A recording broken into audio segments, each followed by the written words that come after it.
بسم اللہ الرحمن الرحیم۔ کہانی.com میں خوش آمدید۔ شروع کرتے ہیں آج کی دلچسپ اور سبق آموز کہانی۔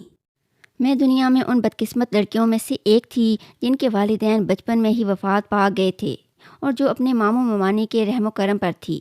ماموں بھی کچھ خاص مہربان نہیں تھے، لیکن کبھی کبھی خیال رکھ لیتے تھے۔ اپنی بیٹیوں کو مجھ سے زیادہ محبت دیتے۔ ماموں کی زندگی زیادہ نہیں تھی، اس لیے وہ بھی قضائے الہی سے انتقال کر گئے۔ ماموں کا دنیا سے جانا تھا کہ ممانی نے اپنا اصل رنگ دکھا دیا۔ مہربان تو وہ پہلے بھی نہیں تھیں، لیکن جو تھوڑا بہت لحاظ ماموں کا کر لیتی تھی وہ لحاظ ختم ہو گیا تو انہوں نے مجھ پر ظلم کے پہاڑ توڑ دیے۔ گھر کی ملازمہ کو نکال کر تمام گھر کی ذمہ داری میرے سر ڈال دی، حالانکہ میری عمر اس وقت صرف 18 سال تھی۔ مرتی کیا نہ کرتی، بے سہارا لڑکی۔ جیسا ممانی نے کہا میں نے ویسا ہی کیا۔ ممانی کا 35 سالہ بیٹا مجھ پر فریفتہ ہو گیا۔ ممانی سے یہ بات کہاں برداشت ہوتی کہ جس لڑکی سے وہ بچپن سے نفرت کرتی آ رہی تھی وہی اس کی بہو بن جائے۔ اپنے شاندار بیٹے کے لیے ممانی نہ جانے کتنے سپنے سجائے ہوئے تھی۔ وہ اپنے بیٹے کے لیے کوئی ڈاکٹر بہو لانا چاہتی تھی، کسی اونچے خاندان سے، اور میں تو ایک غریب لڑکی تھی جس کے والدین بھی نہیں تھے اور جس کو جہیز کے نام پر کچھ ملنا بھی نہیں تھا۔ ایک واحد خوبی جو میرے پاس تھی وہ میرا حسن تھا۔ میں اتنی حسین تھی، اتنی زیادہ حسین کہ جب آئینے میں اپنے آپ کو دیکھتی تو حیران ہو جاتی۔ کیا واقعی یہ میں ہوں؟ یہ میری صورت ہے، میرا چہرہ، میری آنکھیں ہیں، یہ میرے ہونٹ ہیں؟ میں اپنے چہرے پر ہاتھ رکھ کر اپنے حسن کو دیکھتی رہتی، لیکن میرا حسن کچن اور گھر کی نظر ہو گیا۔ ممانی کا بیٹا فہد میرے حسن کا دیوانہ ہو گیا۔ اس نے ممانی سے کہا کہ شادی کرے گا تو مجھ سے، ورنہ کسی سے نہیں۔ ممانی کا بیٹے پر بس نہیں چلا تو سارا ملبہ مجھ پر آن گرا کہ میں نے ان کے بیٹے کو پھانسا ہے۔ میں ہر وقت ڈری سہمی رہتی، دعا کرتی کہ جلدی میری شادی ہو جائے تو میں اس عذاب سے نکلوں۔ میں ہرگز ممانی کے بیٹے سے شادی نہیں کرنا چاہتی تھی، کیونکہ ممانی کے بیٹے سے شادی کرنے کا مطلب تھا ایک بار پھر سے اسی جہنم میں زندگی گزارنا، جو میں بالکل نہیں چاہتی تھی۔ میں اس گھر کو ہمیشہ کے لیے چھوڑ کر جانا چاہتی تھی اور واپس نہیں آنا چاہتی تھی۔ اسی دوران میرے لیے ایک رشتہ آ گیا۔ ممانی نے فوراً ہاں کر دی۔ چٹ منگنی پٹ بیاہ ہو گیا۔ ان لوگوں نے جہیز کے نام پر 1 روپیہ بھی نہیں لیا تھا۔ میرے کپڑے بھی ان لوگوں نے بنوا کر دیے، تو میں بہت خوش تھی کہ مجھے اتنا اچھا سسرال ملا جن کی کوئی ڈیمانڈ نہیں ہے۔ لیکن شادی کی پہلی ہی رات میری ساری خوشی ہوا ہو گئی جب مجھے میرے شوہر کے متعلق ایک ایسی حقیقت کا علم ہوا جسے سن کر میرے سر پر آسمان آ گرا۔ میں دلہن کے روپ میں سجی سنوری بیٹھی تھی اور شوہر جلیل کا انتظار کر رہی تھی۔ جلیل اندر داخل ہوئے۔ میرا چہرہ جھکا ہوا تھا تو میرے قریب آ کر بیٹھ گئے، لیکن مجھے نہ جانے کیوں کسی انہونی کا احساس ہوا۔ انہوں نے مجھ سے سوال کیا کہ میں دکھنے میں کیسی ہوں۔ میں نے حیرت سے ان کی طرف دیکھا۔ میں نے کہا خود گھونگھٹ پلٹ کر دیکھ لیں میں کیسی ہوں۔ ان کا کہکہا بلند ہوا۔ مجھے ان کے اس طرح سے زور سے ہنسنے کی بات سمجھ نہیں آئی۔ وہ کیوں ہنس رہے تھے اور کیوں میرا گھونگھٹ پلٹ نہیں رہے تھے؟ میں نے خود ہی اپنا گھونگھٹ پلٹ کر انہیں دیکھا۔ وہ سامنے دیکھ رہے تھے، میری طرف دیکھ ہی نہیں رہے تھے۔ میرا دل ڈوب گیا۔ میں نے ان سے کہا مجھ سے ناراض ہیں یا آپ اس شادی سے خوش نہیں ہیں جو مجھے دیکھ نہیں رہے؟ وہ پھر سے ہنسنے لگے۔ مجھے ان کے رویے میں کچھ عجیب سا محسوس ہو رہا تھا۔ میں سمجھنے سے قاصر تھی کہ وہ اس طرح سے کیوں ہنس رہے ہیں۔ مجھے محسوس ہو رہا تھا کہ وہ اس شادی سے خوش نہیں ہیں، شاید کسی اور کو پسند کرتے ہیں۔ ان کی شادی زبردستی مجھ سے کروائی گئی تھی، اس لیے وہ ہنس رہے تھے۔ میں نے ان سے سوال کیا کیا کسی اور کو پسند کرتے تھے، تو وہ پھر سے ہنسنے لگے۔ اب تو میرا دماغ خراب ہونے والا تھا۔ یہ کیا طریقہ تھا اپنی دلہن سے بات کرنے کا؟ اگر میں انہیں پسند نہیں تھی تو بول دیتے۔ میرا دل تو جیسے کسی گہری کھائی میں جا اترا تھا۔ میری کوشش تھی کہ وہ ایک بار میرا چہرہ دیکھ لیں تو یقیناً اس لڑکی کو بھول جائیں گے جس سے وہ محبت کرتے تھے، یا پھر کوئی بھی بات تھی تو میرا چہرہ دیکھنے کے بعد سب بھول جائیں گے، کیونکہ میں تھی ہی اتنی خوبصورت۔ مگر سامنے وہ ڈریسنگ ٹیبل کی طرف دیکھ رہے تھے۔ میری طرف نظر اٹھا کر دیکھنا بھی گوارا نہیں سمجھا۔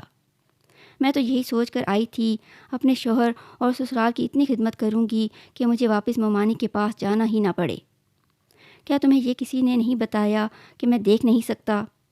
اچانک سے جلیل نے کہا تو مجھے لگا وہ مذاق کر رہے ہیں۔ میں حیرت سے انہیں دیکھنے لگی۔ پھر میں نے کہا جلیل یہ مذاق کا وقت نہیں ہے، مجھے اس قسم کا مذاق پسند نہیں۔ آپ کے متعلق تو میں اس طرح کی بات برداشت نہیں کر سکتی۔ اللہ آپ کی آنکھوں کا نور سلامت رکھے۔ آپ کی محبت تو میرے لیے عبادت جیسی ہے۔ میں نے فرما بردار اور باوفا بیوی کی طرح ان سے کہا تو پھر سے ہنسنے لگے۔ پھر بولے کہ مہرین، یہ دنیا بہت بے وفا ہے۔ اگر انسان کے اندر کوئی خوبی ہو تو دنیا اس سے محبت کرتی ہے، لیکن اگر کسی انسان کے اندر کوئی خوبی نہ ہو، کسی قسم کی کمی ہو، تو یہی دنیا با وفا سے بے وفا ہو جاتی ہے۔ اس وقت تو تم محبت کو عبادت کا درجہ دینا چاہ رہی تھی، لیکن میں تمہیں بتا دوں کہ میں تمہاری محبت کے لائق نہیں ہوں، کیونکہ میں ایک اندھا شخص ہوں۔ میں نے سب سے سن رکھا ہے کہ تم بہت حسین ہو، لیکن افسوس کہ میں تمہارے حسن کو دیکھ نہیں سکتا۔ جلیل بولتے جا رہے تھے، لیکن مجھے ابھی بھی محسوس ہو رہا تھا کہ وہ مذاق کر رہے ہیں۔ مجھے ان کے اس طرح مذاق کرنے پر غصہ آ رہا تھا، لیکن تھوڑی ہی دیر کے بعد مجھے اندازہ ہو گیا کہ یہ بات مذاق نہیں بلکہ ایک تلخ حقیقت تھی۔ میں پھٹی آنکھوں سے اپنے شوہر کو دیکھ رہی تھی۔ میرے سپنوں کا محل ایک پل میں زمین بوس ہو گیا۔ میں کیا سوچ کر یہاں آئی تھی، اور یہاں جس انسان کے آسرے پر آئی تھی وہ انسان تو دیکھ ہی نہیں سکتا، اور جب دیکھ ہی نہیں سکتا وہ میرا سہارا کیسے بن سکتا ہے؟ اسے تو خود چلنے کے لیے سہارے کی ضرورت تھی۔ میرے ساتھ دھوکا ہوا تھا، اور بہت بڑا دھوکا ہوا تھا۔ یہ دھوکا میری ممانی اور میرے سسرال والوں نے کیا تھا۔ میرا غصے سے برا حال ہو گیا۔ میں ایک دم سے اٹھ کھڑی ہوئی۔ آپ لوگوں کو شرم نہیں آئی ایک غریب مسکین یتیم لڑکی کے ساتھ اتنا بڑا دھوکا کرتے؟ میں نے غصے سے کہا تو جلیل بولے، تمہاری ممانی کو پتہ تھا کہ میں دیکھ نہیں سکتا، انہوں نے تمہیں نہیں بتایا؟ اس میں ہمارا قصور نہیں ہے۔ تمہارے ساتھ دھوکا میں نے نہیں، تمہاری ممانی نے کیا ہے۔ انہوں نے مجھ سے کہا تھا کہ انہوں نے تمہیں بتایا ہے کہ میں دیکھ نہیں سکتا اور تم راضی ہو۔ جلیل نے کہا تو مجھے غصہ آ گیا۔ میں نے کہا، کیا میں راضی ہو سکتی ہوں ایک ایسے انسان سے شادی کرنے پر جو دیکھ ہی نہیں سکتا؟ یا خدایا، میں کہاں جاؤں؟ میں تو اپنی تمام کشتیاں جلا کر یہاں آئی تھی۔ اب میرے پاس واپس جانے کا کوئی راستہ نہیں۔ میں نے یہی سوچا تھا کہ اس جہنم میں دوبارہ نہیں جاؤں گی۔ اب میں کہاں جاؤں؟ میں زور زور سے کہتے ہوئے رونے لگی۔ وہ چپ چاپ اپنے بستر پر سو گئے۔ انہوں نے مزید مجھ سے کوئی بات نہیں کی۔ وہ جلد ہی نیند کی آغوش میں چلے گئے۔ میں حیران پریشان جاگتی رہی۔ رات کے نہ جانے کون سے پہر میری آنکھ لگ گئی۔ مجھے معلوم نہیں ہوا۔ میری آنکھ کھلی تو جلیل سو رہے تھے۔ میرے جاگنے کی آواز پر وہ بھی جاگ گئے تھے۔ انہوں نے سہارا تلاش کیا، لیکن میں اتنے غصے میں تھی کہ میں نے انہیں سہارا دینا بھی ضروری نہیں سمجھا کہ مجھ سے پہلے بھی تو اپنے کام کیا کرتے تھے۔ یہ کمرہ ان کا تھا۔ اندازے کے مطابق وہ واش روم چلے گئے، پھر تھوڑی دیر بعد باہر نکلے۔ میں نے ان سے کوئی بات نہیں کی۔ انہوں نے مجھے پکارا، مہرین، کیا تم یہاں ہو؟ میں کمرے میں ہی موجود تھی، مگر میں نے ان کی بات کا کوئی جواب نہیں دیا۔ میرا دل اتنا خراب ہو چکا تھا جس کی کوئی حد نہیں تھی۔ میں 20 سال کی ایک خوبصورت لڑکی تھی اور اس پر یہ ظلم ہوا تھا۔ میری حالت کا اندازہ لگانا دوسروں کے لیے مشکل تھا۔ جوتا پاؤں میں کہاں تکلیف دیتا ہے یہ جوتا پہننے والا ہی جانتا ہے، اور کوئی نہیں۔ مجھے بھی تکلیف ہو رہی تھی۔ میری تکلیف سے صرف میں ہی واقف تھی۔ دن یوں ہی گزرتے رہے۔ میرا سسرال میں دل نہ لگا۔ لگتا بھی تو کیسے؟ جس کے آسرے پر میں آئی تھی وہ تو کسی کام کا نہیں تھا۔ میری ساس نے مجھ سے کہا کہ تمہاری ممانی کو ہم نے ہر حقیقت سے آگاہ کیا تھا۔ انہوں نے کہا کہ تم راضی ہو۔ انسانی ہمدردی کی خاطر جلیل سے شادی کرنا چاہتی تھی۔ مجھے وارث چاہیے تھا، اب تم مجھے وارث دو گی۔ اپنی ساس سے بات کرنے کے بعد مجھے احساس ہو گیا کہ میرے سسرال والوں کا کوئی قصور نہیں ہے۔ انہوں نے میری ممانی کو اندھیرے میں نہیں رکھا، لیکن میری ممانی نے مجھے اندھیرے میں رکھا۔ تو کیا ضرورت تھی آپ کو اپنے اندھے بیٹے کی شادی کرنے کی؟ میں نے غصے سے اپنی ساس کو کہا۔ انہوں نے کہا تو مجھے بھی غصہ آ گیا۔ میں نے کہا، اندھے کو اندھا نہ کہوں تو اور کیا کہوں؟ میں ایسی پتھر دل اور بے حس لڑکی ہرگز نہیں تھی، لیکن حالات اور واقعات نے مجھے پتھر دل اور بے حس بنا دیا۔ پہلے تو ممانی کے رویے نے مجھے پتھر بنا دیا، اب شادی کے بعد ملنے والے اس دھوکے نے مجھے بے حس بنا دیا تھا۔ دوسروں کے جذبات اور احساسات کی مجھے کوئی فکر نہ تھی۔ میرے جذبات چکنا چور ہو گئے تھے۔ میں برے طریقے سے ٹوٹ گئی تھی اور میری سمجھ میں نہیں آ رہا تھا کہ میں کیا کروں۔ پھر بھی میں نے بہت کوشش کی دل لگانے کی، لیکن میرا دل نہیں لگتا تھا۔ میں چاہتی تھی میرے حسن کو سراہا جائے، میری تعریف کی جائے، مجھے میرا حق ملے۔ میں ہر وقت روتی رہتی تھی۔ جلیل بند کمرے میں میری سسکیاں سنتے، مجھے چپ کروانے کی کوشش کرتے، لیکن مجھے ان کا وجود ہی اپنے سامنے برداشت نہیں ہو رہا تھا۔ نہ جانے مجھے کیا ہو گیا تھا، میری شخصیت منفی ہو گئی تھی۔ اسی دوران جلیل نے کہا وہ شہر سے کہیں دور جا رہے ہیں، واپسی پر انہیں دیر ہو جائے گی۔ ڈرائیور کے ساتھ جاتے اور ڈرائیور کے ساتھ آتے۔ وہ چلے گئے تو میں نے سکون کا سانس لیا۔ میں کام وغیرہ بھی کچھ نہیں کر رہی تھی کیونکہ مجھے بہت غصہ تھا۔ سارا کام نوکرانی کرتی۔ یہاں پر ہر سہولت تھی، نہیں تھی تو بس میرے دل کی خوشی نہیں تھی۔ آدھی رات کو پیاس کی شدت سے میری آنکھ کھلی۔ میں اٹھ کر کچن میں آئی، پانی پینے لگی کہ اچانک سے پیچھے سے کسی نے میرے منہ پر ہاتھ رکھ دیا تاکہ میں چیخ نہ سکوں۔ تم بہت خوبصورت ہو، میں نے جب سے تمہارے حسن کو دیکھا ہے تب سے تمہارا دیوانہ ہو گیا ہوں۔ آج تمہارا شوہر گھر پر نہیں ہے، حالانکہ وہ دیکھ نہیں سکتا، لیکن پھر بھی میں اس کی غیر موجودگی میں آنا چاہتا تھا تاکہ تم سے کھل کر اپنی محبت کا اظہار کر سکوں۔ میں تمہیں بتا دوں، میں تمہارے پڑوس میں رہتا ہوں، روزانہ اپنے کمرے کی کھڑکی سے تمہیں بالکنی میں کھڑا دیکھتا ہوں۔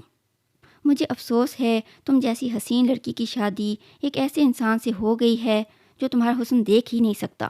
میرے کان کے قریب سرگوشی کے انداز میں وہ بولتا جا رہا تھا۔ میں نے آنکھیں گھما کر دیکھا تو اس نے نقاب پہنا ہوا تھا اور اس کی آنکھیں نمایاں تھیں۔ میں قسمت اور حالات کی ماری ہوئی لڑکی تھی۔ جب کسی اور کے منہ سے اپنے لیے تعریف سنی تو مجھے بہت اچھا لگا۔ بجائے اس کے کہ میں اس کی باتوں پر غصہ کرتی، مجھے اس کی باتیں اچھی لگیں اور ایسی باتوں ہی کو میں سننا چاہتی تھی جو میرے حسن کو سراہیں۔ میں نے اسے اشاروں میں کہا مجھے بولنے دو۔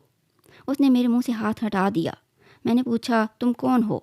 اس نے بتایا میں تم سے محبت کرتا ہوں اور روزانہ تمہیں دیکھتا ہوں۔ میں نے اس سے کہا یہاں سے چلے جاؤ، میرا شوہر آ جائے گا۔ اس نے کہا مجھے تمہارے شوہر کی خبر ہے، وہ کل صبح ہی آئے گا۔ لیکن پھر بھی مجھے اپنی ساس کا خوف تھا۔ اس رات تو میں نے اسے بھگا دیا، لیکن اب جب بھی جلیل کام سے کہیں جاتے تو وہ آ جاتا۔ نہ جانے اس نے کون سا چور رستہ بنایا ہوا تھا، پہلے وہ کچن میں آ جاتا تھا اور اب میرے کمرے کی کھڑکی پھلانگ کر میرے کمرے میں آ جاتا۔ ہم دونوں باتیں کرتے اور وہ میرے حسن کی تعریف کرتا رہتا۔ میں سنتی رہتی اور مجھے اچھا محسوس ہوتا، لیکن وہ ہمیشہ نقاب کیے رکھتا۔ میں نے اسے کئی بار کہا کہ نقاب ہٹا کر مجھے اپنا چہرہ دکھائے، لیکن اس نے کہا کہ وقت آنے پر دکھاؤں گا۔ اس کی آنکھیں بہت حسین تھیں۔ اس کی آنکھوں سے اندازہ ہو رہا تھا کہ وہ ایک خوبرو نوجوان ہے۔ آنکھوں سے بھی زیادہ اس کی باتیں اچھی تھیں۔ مجھے اس کی محبت بھری باتوں کی عادت ہو گئی تھی۔ وہ سارا دن فون کر کے بھی مجھ سے محبت بھری باتیں کرتا۔ میری زندگی میں جس چیز کی کمی تھی وہ مجھے مل رہی تھی، لیکن ایک نامحرم سے۔ وہ تو میری تعریف کرنے سے قاصر تھا جو میرا محرم تھا۔ کافی عرصے تک یہ سلسلہ چلتا رہا۔ وہ جلیل کی غیر موجودگی میں آتا رہتا، ہم باتیں کرتے، لیکن کبھی اس نے کوئی غلط حرکت نہیں کی۔ میری عقل پر شیطان نے پردہ ڈال دیا تھا۔ مجھے یہ بھی خوف نہیں تھا کہ کوئی ناآشنا شخص میرے کمرے میں آ جاتا ہے اور وہ کچھ غلط بھی کر سکتا ہے۔ کسی اجنبی پر اعتبار کرنا کس قدر غلط تھا۔ میرا شوہر تو صرف آنکھوں سے اندھا تھا، مگر میرا تو دل بھی اندھا ہو چکا تھا۔ میری روح سب کچھ اندھی ہو چکی تھی۔ میں کیا کر رہی ہوں مجھے نظر نہیں آ رہا تھا کہ میں کتنا غلط کر رہی تھی۔ مجھے احساس نہیں تھا، لیکن میں یہ سب کیوں کر رہی تھی؟ میں نے کبھی خود سے سوال نہیں کیا۔ ایک رات ہم باتیں کر رہے تھے کہ جلیل کی کال آئی کہ وہ پہنچنے والا ہے۔ میں حیران ہو گئی کہ وہ اچانک سے کیسے آ گیا۔ میں نے اس سے کہا کہ وہ کہیں چھپ جائے، کیونکہ جلیل کی گاڑی کی آواز سنائی دی اور وہ اندر داخل ہو چکا تھا۔ اس نے کہا مجھے چھپنے کی کیا ضرورت ہے، تمہارا شوہر تو دیکھ ہی نہیں سکتا۔ یہ سوچ کر مجھے بھی ہنسی آ گئی۔ میں نے کہا واقعی جب وہ دیکھ نہیں سکتا تو کیا ضرورت ہے۔ پھر اس نے کہا کہ میں جا رہا ہوں اور وہ چلا گیا۔ تھوڑی دیر بعد جلیل اندر آئے۔ میں نے کوئی بات نہیں کی۔ انہوں نے سلام کیا، میں نے جواب دیا اور سونے کے لیے لیٹ گئی۔ میں نے لائٹ آف کی اور مطمئن ہو کر آنکھیں بند کیں۔ سونے کی کوشش کرنے لگی، لیکن میں نے محسوس کیا کہ جلیل سوئے نہیں تھے، وہ بیٹھے ہوئے تھے۔ پھر اچانک سے بول پڑے، مہرین تمہیں معلوم ہے میرے والد بھی اندھے تھے اور میری ماں بے حد حسین تھی۔ خاندان والوں کے دباؤ میں آ کر میری ماں نے میرے والد سے شادی تو کر لی، لیکن ان کے اندر ایک ویرانی سی ہمیشہ سے تھی اور انہیں اندھے انسان کے ساتھ زندگی بسر کرنا بہت مشکل لگ رہا تھا۔ میں پیدا ہوا تو والدہ نے اپنا دل مجھ سے لگا لیا، لیکن پھر ان کا دل مجھ سے بھی اٹھ گیا۔ انہوں نے اپنا دل کہیں اور لگا لیا۔ ابا کی غیر موجودگی میں روزانہ ہی غیر شخص ہمارے گھر آتا اور میری ماں اس سے باتیں کرتی رہتی تھی اور میں سنتا تھا مگر کچھ کہتا نہیں تھا۔ جیسے ہی جلیل نے یہ الفاظ ادا کیے میری جان نکل گئی۔ یہ تو میری ہی کہانی تھی جو مجھے سنائی جا رہی تھی، یعنی میری ساس کے ساتھ بھی یہی ظلم ہوا اور میری ساس نے وہی ظلم میرے ساتھ دہرایا۔ نہ جانے کیوں مجھے احساس ہوا کہ میری ساس نے اپنی محرومی کا بدلہ مجھ سے لیا۔ جلیل نے پھر بولنا شروع کیا تو میں ہمتن گوش ہو گئی۔ مجھے کسی قسم کا خوف نہیں تھا۔ میرا بچپن ختم ہو گیا، یہاں تک کہ میرا لڑکپن اور پھر جوانی آ گئی۔ وہ شخص نہ جانے کہاں چلا گیا تھا۔ پھر میں اور میری ماں تھی، اور میری ماں نے دوسرا بچہ پیدا کرنے کی زحمت نہیں کی۔ میرے والد اس دنیا سے رخصت ہو گئے۔ ساری زندگی میرے والد کو پتہ نہ چل سکا کہ ان کی غیر موجودگی میں کوئی شخص ان کے گھر آتا ہے اور ان کی بیوی سے باتیں کرتا ہے۔ پھر میری ماں اتنی ڈھیٹ بن گئی کہ انہیں میرے والد کی موجودگی اور غیر موجودگی سے کوئی فرق نہیں پڑتا۔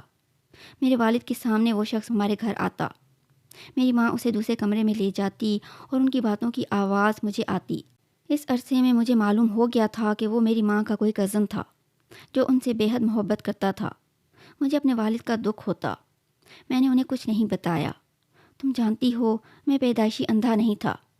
میں بچپن میں دیکھ سکتا تھا، پھر اپنی ماں کی حرکات و سکنات دیکھتا رہتا اپنی آنکھوں سے۔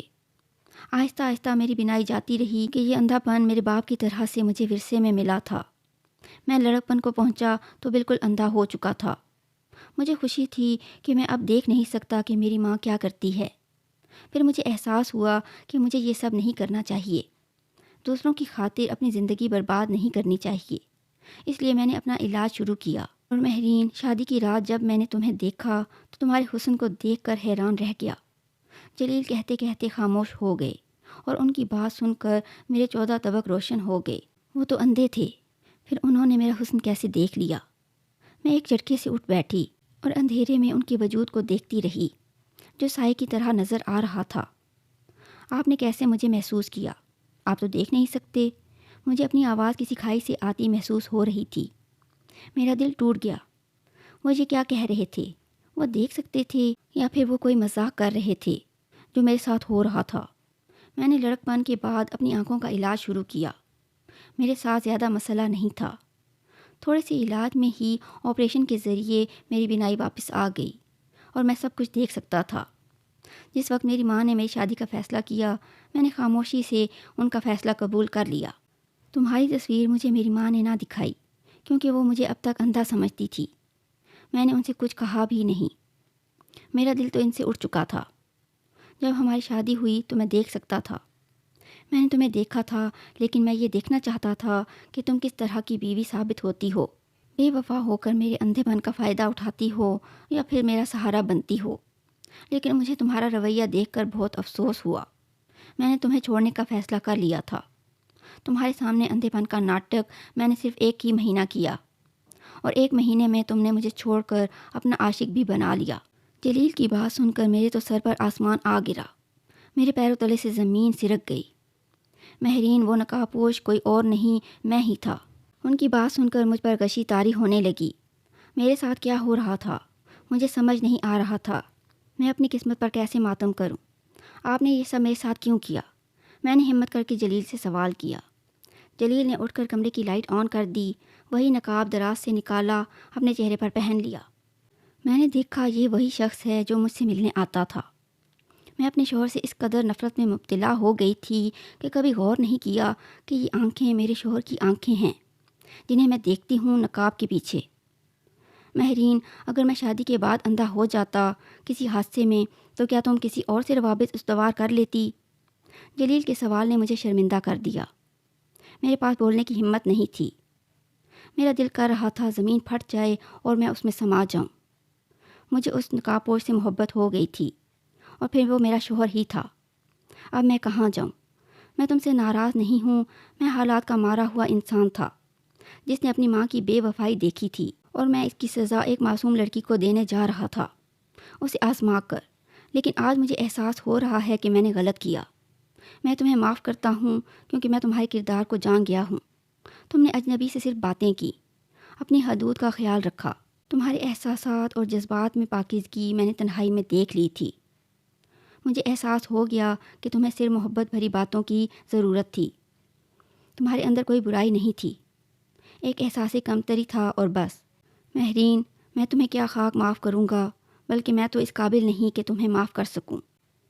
مجھ میں ہمت نہیں کہ میں تم سے معافی مانگوں، ہو سکے تو مجھے معاف کر دو۔ غلط تم نہیں بلکہ غلط میں ہوں، میں نے تمہارے ساتھ غلط کیا، تمہیں آزمائش میں ڈال کر، کسی اور کی سزا تمہیں دے کر۔ جلیل نے کہا تو میں نے روتے ہوئے ان سے معافی مانگی۔ میں نے انہیں معاف کر دیا، وہ بھی مجھے معاف کر دیں۔ ہم انسان خطا کے پتلے ہیں، غلطی سے پاک صرف خدا کی ذات ہے۔ مجھے احساس ہو رہا تھا کہ جلیل اندھے نہیں تھے، اندھی میں تھی۔ آج خدا نے جلیل کے ساتھ مجھے بھی بینائی عطا کر دی تھی، میں اس کی شکر گزار تھی۔ اس رات ہم دونوں نے مل کر خوشگوار ازدواجی زندگی کی بنیاد رکھی اور ہم بہت خوش تھے۔ سچ کہتے ہیں، خدا کے گھر دیر ہے اندھیر نہیں۔ یہ تھی آج کی کہانی۔ اگر ویڈیو پسند آئے تو اسے لائک اور شیئر کریں، چینل کو سبسکرائب کریں اور بیل نوٹیفیکیشن آن کر دیں تاکہ ہماری آنے والی ہر کہانی آپ کو بروقت مل سکے۔ کمنٹس میں اپنی قیمتی آراء سے ضرور آگاہ کریں۔ اپنا اور اپنے چاہنے والوں کا بہت زیادہ خیال رکھیں۔ اللہ حافظ۔